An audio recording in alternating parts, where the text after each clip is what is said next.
আপনাদের এখানে রুম খালি হবে? আছে, একটা রুম লাগবে।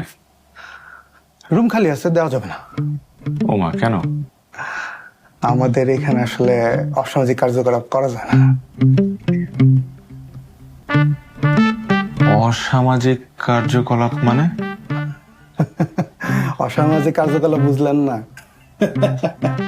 আপনাকে দেখে কিন্তু ঠিকই সব বোঝা যাইতেছে। কি গার্লফ্রেন্ড নাকি ভাড়া আনছেন? কি আশ্চর্য! ফাইজলামি শুরু করছেন নাকি?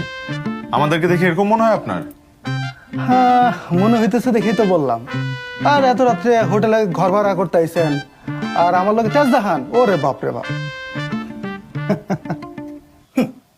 আপনার নজর খারাপ, নজর ঠিক করেন। ও, তাহলে পুলিশ ডাকি, পুলিশ এসে ঠিক করুক আমার নজর খারাপ নাকি আপনার চরিত্র। চলেন তো, আসেন।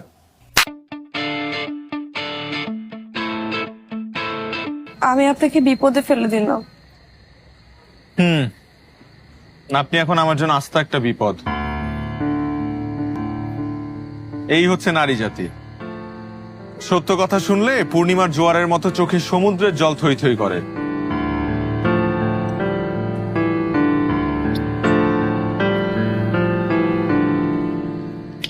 নীলা, মাই ডিয়ার চাচাতো সিস্টার, হ্যাঁ আমি আসছি।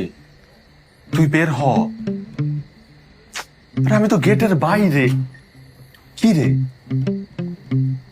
চাচি ঘুমাইছে? ঘুমায় নাই, প্রেশার বাড়ছে। খাইছে?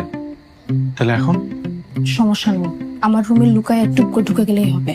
কিন্তু ভাইয়া সকাল সকাল এসে নিয়ে যেতে হবে। চিন্তা করিস না। আপু চলেন। আপু যান, চিন্তা করেন না, পরেরটা আমি দেখতেছি। আপাতত এখানে থাকেন। Thank you. ওয়েলকাম। আমার জানাইস প্রবলেম হলে। হ্যাঁ, নীলা, এটা কে রে? মা, ও আমার বান্ধবী। তোর বান্ধবী তাই রাতে এত রাতে ব্যাঘাতে? দেখি তো কোনো সমস্যা। এমে বেরো, বেরো বলছে, বেরো। সাহেব, তোর আমি খারাপ জানতাম, কিন্তু তুই যে এতটা খারাপ এটা আমার জানা ছিল না। চাচি, তুমি সারা জীবন আমাকে ভুল বুঝে গেছো, এখন আরো অনেক বেশি ভুল বুঝতেছো। তুই একটা মেয়ে মানুষ নিয়ে এসে আবার আমার মুখে মুখে কথা বলিস? তুমি একটা মহিলা মানুষ, একটা মেয়ে মানুষের দুঃখ বুঝবা না? তুই বেরো আমার বাড়ি থেকে, বেরো বলছে। আমি তো বাইরেই আছি, তুমি ভিতরে যাও। আচ্ছা